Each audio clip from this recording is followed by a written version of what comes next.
Hello guys, good morning to all of you. Welcome to learn with Lakshmi Sharma. आज है 30 सितंबर 2022, जिसमें हम आज के टॉप 20 करंट अफेयर्स को डिस्कस करेंगे।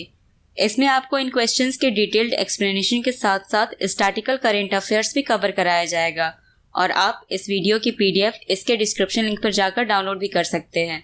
ये मेरा टेलीग्राम का चैनल है, इस पे आपको अपडेटेड नोटिफिकेशन मिलेंगे, आप इसे ज्वाइन कर लीजिएगा।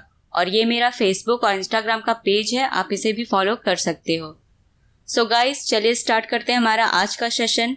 Our first question is, when is world heart day celebrated every year? विश्व हृदय दिवस हर साल कब मनाया जाता है? इसका आंसर है ऑप्शन बी 29 सितंबर। हर साल 29 सितंबर को विश्व हृदय दिवस सेलिब्रेट किया जाता है। इस डे की एम है हार्ट से रिलेटेड जो इलनेस होती है, जो बीमारियां होती है, उसके बारे में अवेयर करना। इस डे को सबसे पहले 2000 में वर्ल्ड हार्ट फेडरेशन और वर्ल्ड हेल्थ ऑर्गेनाइजेशन के द्वारा सेलिब्रेट किया गया था और इस बार 2022 में इस डे की थीम है use heart for every heart. Next question is, who has been appointed as the next attorney general of India? Bharat के अगले महान्यायवादी के रूप में किसे नियुक्त किया गया है? इसका आंसर है ऑप्शन डी आर वेंकट रमनी। ये हैं आर वेंकट रमनी, जिन्हें इंडिया के प्रेसिडेंट ने 3 साल के लिए as a attorney general of India appoint किया है। इन्होंने इस पोस्ट के लिए के वेणुगोपाल को रिप्लेस किया है, जिनका टर्म 30 सितंबर यानी आज खत्म होगा। और आर वेंकट रमनी से पहले ये पोस्ट मुकुल रोहतगी को ऑफर की गई थी, लेकिन इन्होंने इस ऑफर को रिजेक्ट कर दिया था और अब आर वेंकट रमनी को इंडिया का नेक्स्ट अटॉर्नी जनरल बनाया गया है। अटॉर्नी जनरल इंडियन गवर्नमेंट के चीफ लीगल एडवाइजर होते हैं। हमारा अगला क्वेश्चन है, द गवर्नमेंट एक्सटेंडेड प्रधानमंत्री गरीब कल्याण अन्न योजना स्कीम अप टू डैश। सरकार ने प्रधानमंत्री गरीब कल्याण अन्न योजना को कब तक बढ़ा दिया है? इसका आंसर है ऑप्शन ए दिसंबर 2022। हाल ही में यूनियन कैबिनेट ने ये डिसाइड किया है कि प्रधानमंत्री गरीब कल्याण अन्न योजना स्कीम को अब दिसंबर 2022 तक बढ़ा दिया जाए। इससे पहले इस स्कीम को अक्टूबर 2022 तक बढ़ाया जाना था, लेकिन अब इसे दिसंबर 2022 तक बढ़ा दिया गया है और ये डिसीजन से लगभग 80 करोड़ लोगों को फायदा होगा। इस स्कीम के अंडर हर एलिजिबल पर्सन को फ्री में 5 kg का फूड ग्रेन दिया जाता है और ये इन्हें मंथली दिया जाता है। इस स्कीम को मार्च 2020 में लॉन्च किया गया था और अब तक इंडियन गवर्नमेंट ने इस स्कीम में 3,45,000 करोड़ रुपए खर्च किए हैं। हमारा अगला क्वेश्चन है, which zone won the Duleep trophy 2022 title? Duleep trophy 2022 का खिताब किस क्षेत्र ने जीता? इसका आंसर है option C west zone. Duleep trophy इस टूर्नामेंट को जोन वाइज खेला जाता है, जिसमें इस साल 2022 में वेस्ट जोन ने साउथ जोन को 294 रन से हराकर इस टाइटल को जीता है। वेस्ट जोन इस टीम के कैप्टन थे अजिंक्य रहाणे और ये टूर्नामेंट तमिलनाडु के कोयम्बटूर में आयोजित किया गया था। इस टूर्नामेंट में यशस्वी जायसवाल को प्लेयर ऑफ द मैच का अवार्ड मिला और जयदेव उनादकत को प्लेयर ऑफ द सीरीज का टाइटल दिया गया। दलीप ट्रॉफी इसका फर्स्ट एडिशन 1961-62 में खेला गया था। Next question is, how many railway stations will be redeveloped as per the government approval? सरकार की मंजूरी के अनुसार कितने रेलवे स्टेशनों का पुनर्विकास किया जाएगा? इसका आंसर है ऑप्शन बी 3। कुछ टाइम पहले इंडियन रेलवे ने 3 मेजर रेलवे स्टेशन का रीडेवलपमेंट के लिए प्रपोजल रखा था, जिसे अब यूनियन कैबिनेट ने अप्रूव कर दिया है। ये स्टेशंस हैं new Delhi railway stations, Ahmedabad railway stations और मुंबई का छत्रपति शिवाजी महाराज टर्मिनस। इन तीनों स्टेशंस को रीडेवलप किया जाएगा।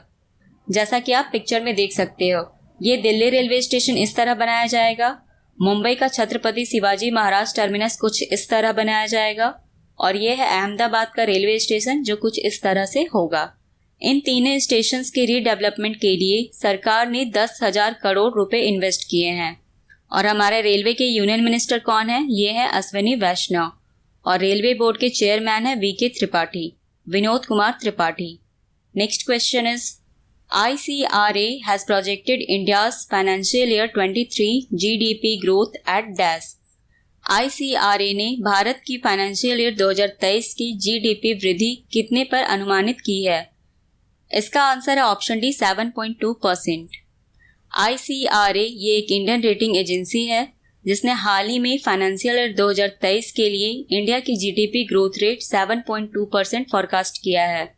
ICRA इसे 16 जनवरी 1991 को फाउंड किया गया था और इसके CEO हैं Ramnath Krishnan. Next question is which state has become the top destination for foreign tourist in 2021? कौन सा राज्य 2021 में विदेशी पर्यटकों के लिए शीर्ष स्थान बन गया है? इसका आंसर है ऑप्शन सी, महाराष्ट्र। हाल ही में यूनियन टूरिज्म मिनिस्ट्री ने एक रिपोर्ट को रिलीज किया है। इस रिपोर्ट का टाइटल है इंडिया टूरिज्म स्टैटिस्टिक 2022।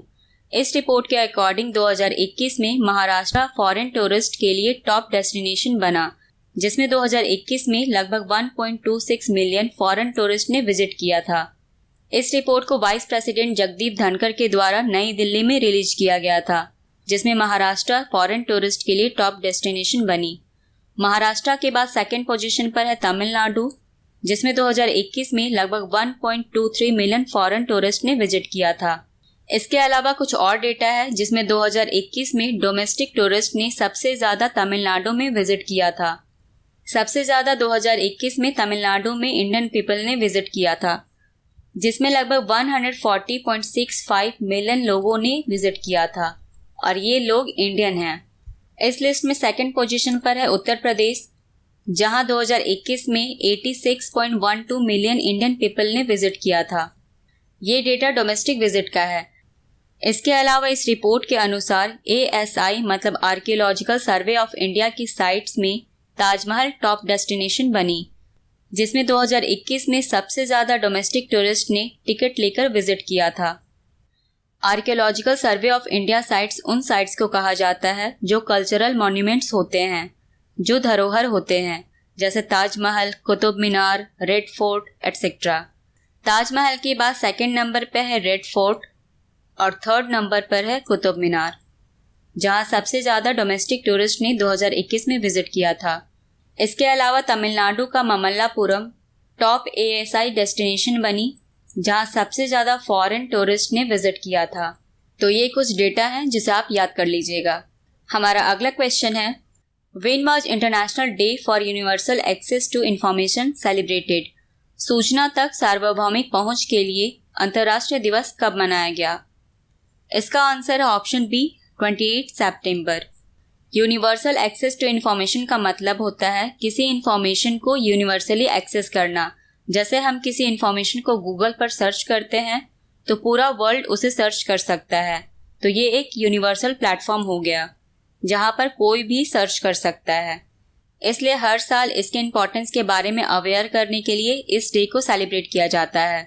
इस डे को यूनाइटेड नेशंस द्वारा डिक्लेयर किया गया था और पहली बार इस डे को 2016 में सेलिब्रेट किया गया था और इस बार 2022 में इस डे की थीम रखी गई है artificial intelligence, e-governance and access to information.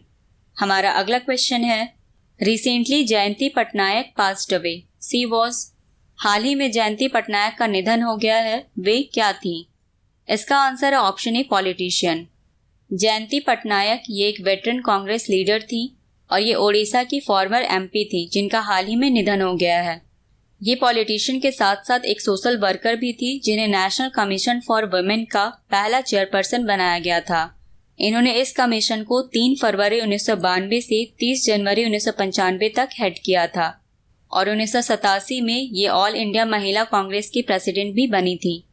Next question is which state और UT has received felicitation for excellence in achieving UN SDGs? किस राज्य या केंद्र शासित प्रदेश को संयुक्त राष्ट्र SDG प्राप्त करने में उत्कृष्टता के लिए सम्मान मिला है?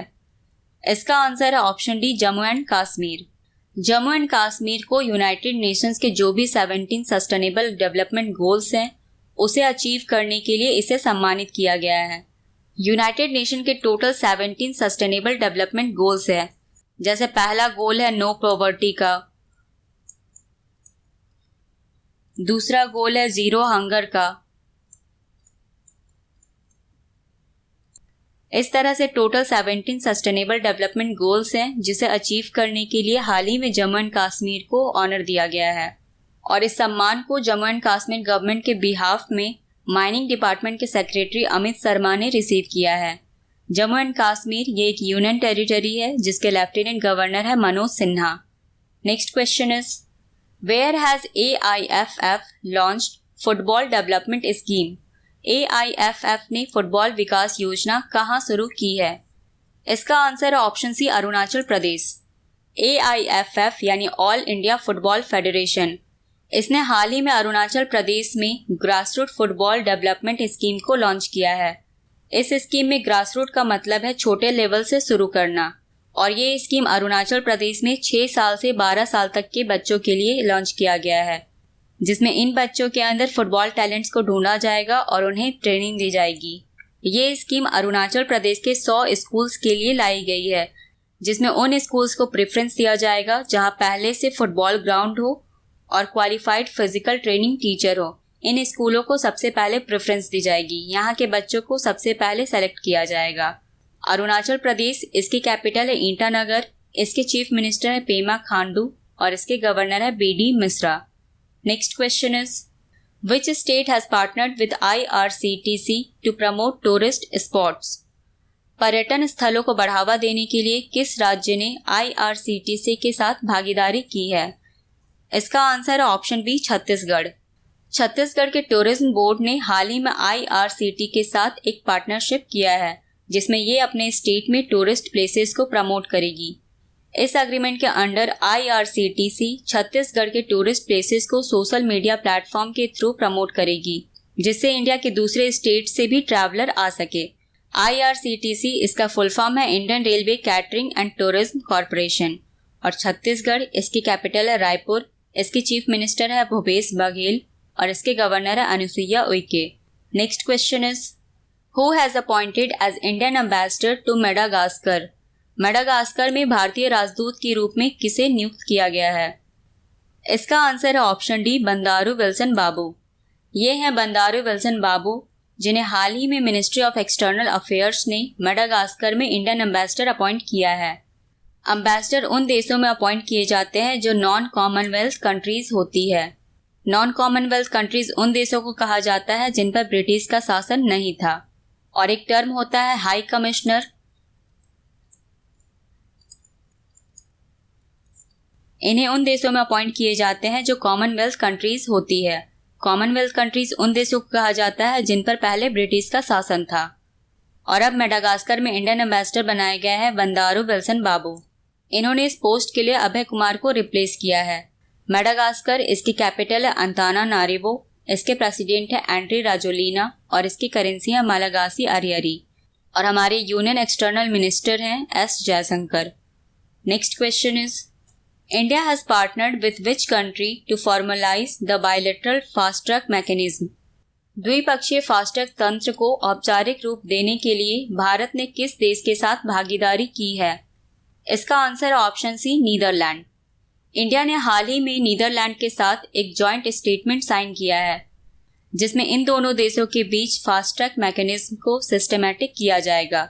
इसमें फास्ट ट्रैक मैकेनिज्म का मतलब है ये एक ऐसा प्लेटफॉर्म प्रोवाइड करेगी जिसमें इंडिया में जो डच कंपनीज ऑपरेट कर रही हैं उन कंपनी से रिलेटेड जो इन्वेस्टमेंट केसेस है उन्हें ये जल्दी से जल्दी रिजॉल्व करेगी, और इसलिए इन दोनों देशों के बीच अग्रीमेंट साइन किया गया है।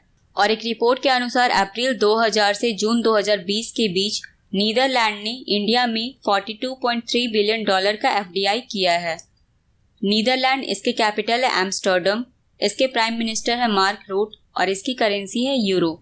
Next question is who has been appointed as the next CDS of India. Bharat के अगले CDS के रूप में किसे नियुक्त किया गया है? इसका आंसर है ऑप्शन ए अनिल चौहान। अनिल चौहान ये एक रिटायर्ड लेफ्टिनेंट जनरल हैं जिन्हें हाल ही में इंडिया का नेक्स्ट CDS यानी chief of defence staff appoint किया गया है। इन्होंने अब तक अपनी सर्विस में बहुत सारे मेडल्स जीते हैं, जिसमें है परम विशिष्ट सेवा मेडल, उत्तम युद्ध सेवा मेडल, अति विशिष्ट सेवा मेडल और विशिष्ट सेवा मेडल। और अब इन्हें इंडिया का नेक्स्ट CDS बनाया गया है। इनसे पहले जनरल बिपिन रावत को इंडिया का पहला CDS बनाया गया था, जिनकी एक हेलीकॉप्टर क्रैश में डेथ हो गई है, और अब इनकी डेथ के 9 महीने के बाद अगला CDS अनिल चौहान को बनाया गया है। चीफ ऑफ डिफेंस स्टाफ ये जितने भी डिफेंस फोर्सेस हैं जैसे Indian navy, Indian army, Indian air force, इन सब के ये हेड होते हैं। Next question is which political organisation has been banned for 5 years? किस राजनीतिक संगठन को 5 साल के लिए प्रतिबंधित किया गया है? इसका आंसर है option A PFI। Central government ने हाल ही में PFI यानी popular front of India organisation को अनलॉफुल एसोसिएशन बताया है और इसलिए इस ऑर्गेनाइजेशन को 5 साल के लिए बैन कर दिया गया है।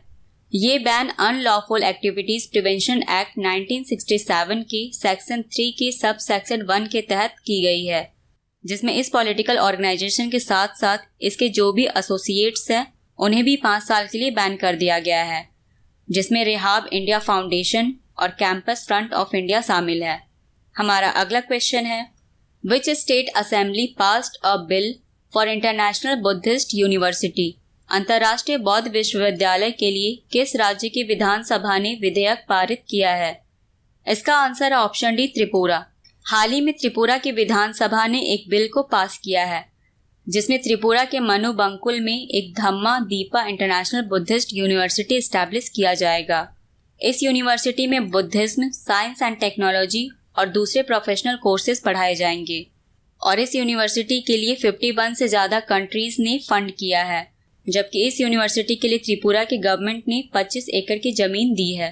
त्रिपुरा, इसकी कैपिटल है अगरतला, इसके चीफ मिनिस्टर है मानिक साहा और इसके गवर्नर है Satyadev Narayan Arya. Next question is dash received SEBI's final approval to launch EGR on its platform? किसे अपने प्लेटफॉर्म पर EGR लॉन्च करने के लिए सेबी की अंतिम मंजूरी मिली है? इसका आंसर है ऑप्शन डी BSE। BSE जिसे बॉम्बे स्टॉक एक्सचेंज कहते हैं, ये इंडिया की लीडिंग स्टॉक एक्सचेंज है जिसे हाल ही में सेबी का अप्रूवल मिला है। इस अप्रूवल मिलने के बाद BSE अपने प्लेटफॉर्म पर EGR यानी इलेक्ट्रॉनिक गोल्ड रिसिप्ट को इंट्रोड्यूस कर सकती है। इसका मतलब है बॉम्बे स्टॉक एक्सचेंज पर जो बायर्स और सेलर्स होंगे, जो इन्वेस्टर्स होंगे या जो कॉमर्शियल पार्टिसिपेंट्स होंगे जैसे इंपोर्टर्स, बैंक्स, रिफाइनर्स या ज्वेलरी मैन्युफैक्चरर्स, और इस इलेक्ट्रॉनिक गोल्ड रिसिप्ट के थ्रू ट्रेडिंग भी की जा सकेगी। बॉम्बे स्टॉक एक्सचेंज ये एशिया की ओल्डेस्ट स्टॉक एक्सचेंज है और ये वर्ल्ड की 3rd ओल्डेस्ट स्टॉक एक्सचेंज है।